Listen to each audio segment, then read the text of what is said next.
Parfois sans gravité, mais parfois très douloureuses, ces éruptions cutanées sont un des symptômes de la variole du singe. Chez nous, l'épidémie est encore concentrée, mais les cas augmentent. Ces 2 dernières semaines, on a une demande accrue de frottis chez les personnes qui ont des vésicules qui apparaissent, et un grand nombre d'entre elles, près de 90% des cas, sont en effet des varioles du singe. On n'a pas l'impression qu'on contrôle bien l'épidémie à l'heure actuelle, et donc il faut s'y préparer et anticiper avec la vaccination. La Belgique s'est récemment fait livrer plus de 3000 doses de vaccins contre la variole, efficaces à 85% contre la variole du singe selon plusieurs études expérimentales.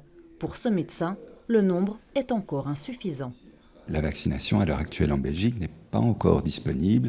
Malgré les annonces qui ont été faites, on a peu de doses, 3500 doses en Belgique, c'est pas beaucoup, c'est 1750 patients qui pourraient être vaccinés.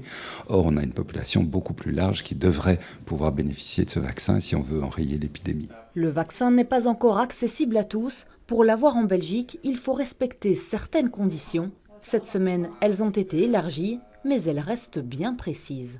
Si j'ai eu une relation sexuelle avec une personne confirmée positive à la variole du singe, j'ai 4 jours pour aller bénéficier de la vaccination en post-exposition.